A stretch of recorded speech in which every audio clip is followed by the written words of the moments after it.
Yen Santos nanganak na sa first baby nila ni Paulo Contis, babae ang anak nito. Muli na namang naanakan ng aktres na si Yen Santos matapos manganak ito sa first baby nila ng aktor-komedyan na si Paulo Contis. Gaano ito katotoo na last month ay ipinanganak ni Yen Santos ang babaeng anak nila ni Paulo. Nanganak raw si Yen sa Quezon City Medical Hospital na kasama si Paulo Contis bandang madaling araw. Last month naganap ang panganganak ni Yen na kasalukuyan na raw na 1-month-old ngayon na kamukhang kamukha ni Yen Santos at babae ito. Di ba hiwalay na sila ni Paulo Contis, bakit nangyari pa ang ganitong sitwasyon kay Yen? Matapos pa pala ang kanilang hiwalayan ay may nagbunga na isang magandang supling sa sinapupunan ni Yen Santos at ang ama ay si Paulo Contis.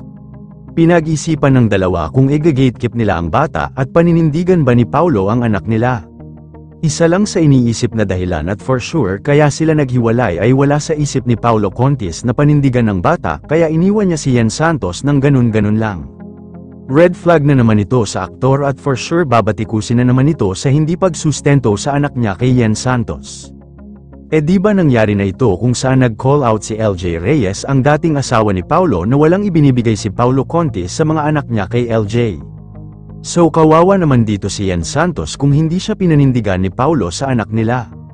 Di ba naging laman din ng balita ang anak ni Yen Santos sa bilyonaryong negosyante na si Chavit Singson. May lalaking anak raw ito noong kasagsagan ng pagmamahalan nila na mapa hanggang ngayon ay isang malaking palaisipan pa rin.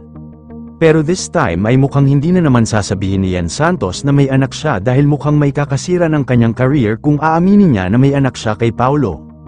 Pero kung kami ang tatanungin ay dapat nang aminin ito ni Yen Santos na may mga anak siya upang maintindihan ng publiko na balang araw ay susunod ito sa kanyang yapak bilang artista at hindi na niya ito maitatago pa. Pero sa pagiging walang bayag ni Paulo ay malaking sampal ito sa aktor na hindi lahat ng babae na nakakarelasyon niya ay aanakan niya lang at iiwan na lang kapag gusto nito.